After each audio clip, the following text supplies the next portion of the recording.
I'm talking today to Erik Cornish. Erik is a financial healer. Hi, Erik. Thank you so much for letting me interview you for Askimo TV's International Library of Interviews with Experts. Now, hi, Joanne. It's a joy to be talking to you today. Thank you for thinking of me. Wonderful. Erik, today we're going to be talking about financial stress management. So let's start off with, why has there been such an increase in financial stress and stress in general worldwide? This is very much due to the financial systems we have in place at the moment. We have a global banking system that's geared to extracting as much profit from people as possible. The multi-corporate companies, they're doing the same thing. Everyone's trying to take as much money as they can out of the individual. And everyone's getting very stressed financially. There's a lot of uncertainty now. We no longer have jobs for life the way we did when I left school in 1969. That concept's completely gone. So there's uncertainty about employment. There's uncertainty about the future and how this is all going to pan out for people. And there's a constant threat of losing your job. Interest rates are eternally getting higher, it seems, especially for the unsecured market. And people are just struggling to make ends meet, just paying for basics. That seems to be the root of the problem. How can people deal with financial stress in a healthy way? Well, there are a lot of aspects to this.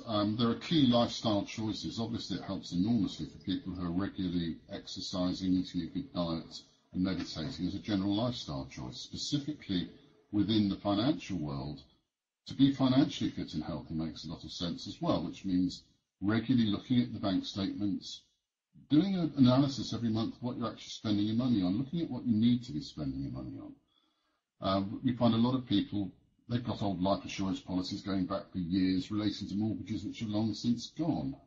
We find a lot of people here, certainly in the UK, if you get a mortgage from a bank or building society, they would also sell you a lot of insurance products alongside it, which are usually the most expensive on the market, and make them a lot of commission, but aren't very good value for the client.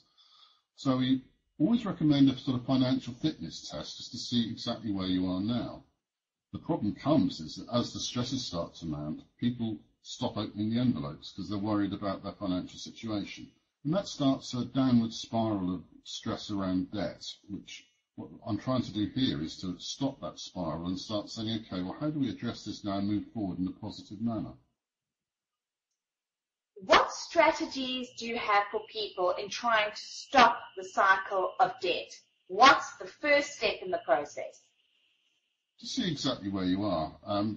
People fall broadly into two types, the highly positive and the highly negative. And the highly positive think it's going to get better and keep ploughing further into debt, borrowing more money to pay off the existing debts, and end up with payday loans at 4,000% APR, which are totally unsustainable. And the more depressed people are and the more worried they are, they think they don't want to open the envelopes to see exactly where they are. So if you don't know exactly what the situation is, it's very hard to say.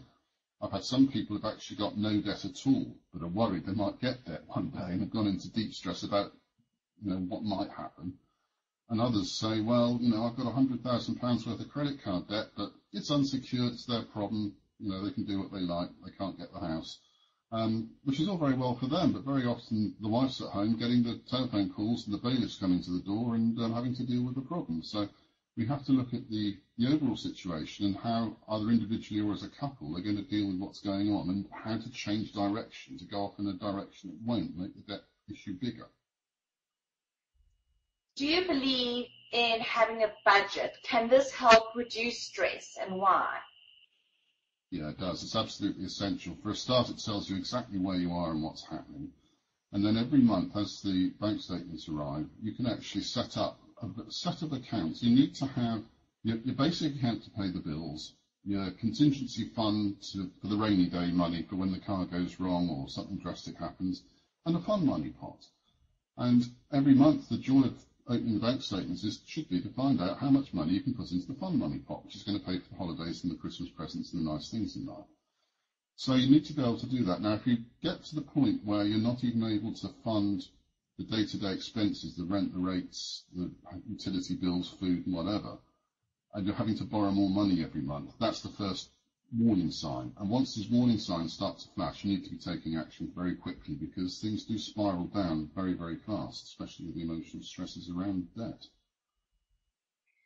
Now, Erik, you call yourself the financial healer. Tell me a little bit about how you work with your clients and how you bring EFT and matrix re-imprinting into the work that you do. Yeah, I've spent 40 years working in finance, so I know about the issues around finances and what happens when they go wrong. And what happened was in 1999, my wife died of cancer, and as part of that journey we went on, we got into the wonderful world of complementary healing. And originally I thought, some of the people in this world are pretty crazy people. They were saying things like, you've got to talk to your tumour. And I thought, no, I don't want to talk to it. I want to rip its head off. I don't want to talk to it. But eventually we started talking to the clients they'd had, and people with cancer had been doing these complementary healing therapies. And they were having very powerful experiences in learning how their cancer journey had been affected by doing this energy work. So I started researching around it, and you get back into Einstein saying, all matter is energy and the universe exists in an energy matrix. And then starting to work with these energy healing tools, and especially the work of Gary Craig, who invented EFT, and I've gone, Joanne. I'm here. Sorry, my screen's gone blank. Do you want me to keep going? Keep going, yes. Oh, okay. Yeah, and what happened was the concept of EFT, Emotional Freedom Technique, started with Gary Craig around 2000 in the States. And he started tapping on the energy meridians that the acupuncturists use. And these have been known about for over 5,000 years, so this is nothing new. But the idea of actually tapping on these energy points rather than sticking pins in them makes it a lot more acceptable to a lot of people. And we find that the stresses that are stored up in the nervous system can actually be released using this EFT technique. And there has been a lot of research done recently in the States working with guys who were Vietnam vets. And these blokes have been over 40 years in deep stress. And using this EFT technique, they have come off medication. They're outside of the definition of post-traumatic stress disorder. And it's really helping them to get their lives together and actually look forward to having a life rather than just lying there, drugged out their brains with stuff to keep them calm, and having a trauma. If a car backfires or there's a loud noise or whatever, something happens like that, we're getting upset. So I thought, okay, if I can develop this technique to work with people with financial stress, this is really going to help get them through a major financial trauma and basically turn a financial crisis into a new dimension in their lives. They can go off in a totally new direction. One of the problems we've got within the human system is that we tend to repeat our behaviour patterns. So if we don't get to the healing distress, it'll repeat itself. It'll go back again and again. I'm sure we all know people who've been in bad relationships with bad people, and they finally get out of it, and 6 months later, what do? They go back and find another one and do exactly the same thing again. And what I try and do with the Financial Healer brand is to say, okay, you're in a mess now. Let's get back to the roots.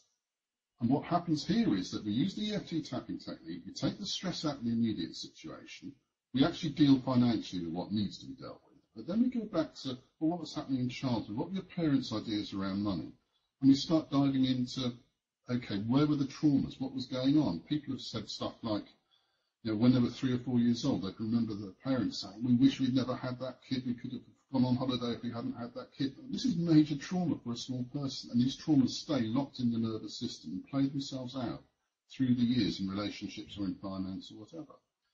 And the matrix re-imprinting technique is basically EFT in a time machine. So you take the EFT tapping technique and you go back down the younger years.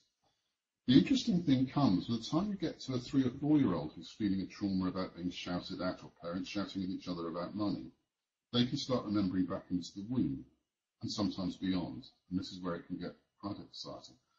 The most recent client I worked with got back to this point, and she said in the womb she was aware her parents didn't want her. And she's actually spent the last 40 years since she was born trying to justify her existence to her parents in various ways. And we can heal these traumas, and we can heal them at a very profound level.